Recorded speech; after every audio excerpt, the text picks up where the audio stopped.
Главное управление МЧС России по Республике Коми провело тактические оперативные учения, в которых приняли участие экстренные службы Сосногорска и Ухты.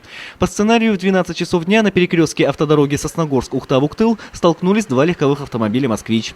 Водители, управлявшие транспортными средствами, пытались обойти автобус, который занесло на скользком дорожном полотне. Маневр не удался, и в результате автобус опрокинулся на бок, а легковушки врезались лоб в лоб. Один из москвичей тут же загорелся. Информация о дорожно-транспортном происшествии поступила на пульты экстренных служб в 12 часов 10 минут.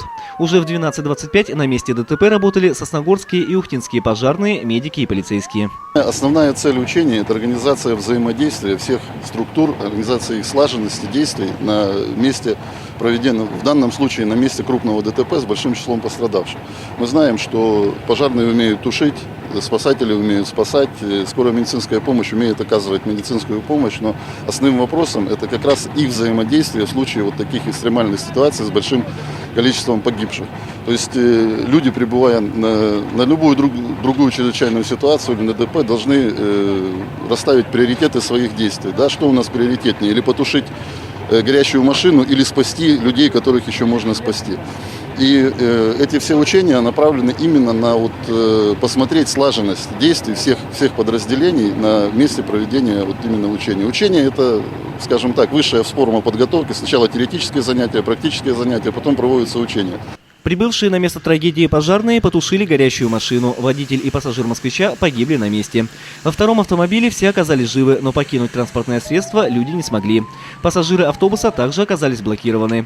Всего несколько минут понадобилось спасателям для того, чтобы вырезать двери и люки и освободить жертв дорожно-транспортного происшествия. Всего в ДТП пострадали 15 человек, из них 4 получили тяжелые ранения, 8 средние и 3 пассажира отделались легкими телесными повреждениями. Все раненые были погружены в машины скорой помощи и отправлены в Сосногорскую центральную районную больницу.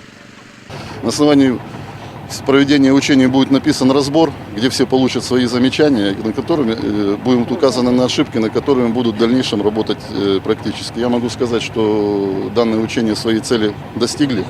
Мы увидели взаимодействие не только, скажем так, служб, мы увидели взаимодействие на стыке двух муниципальных районов, так как здесь и Сосногорска работали, и с Ухтой работали. Поэтому задачи, скажем, поставленные, достигнуты.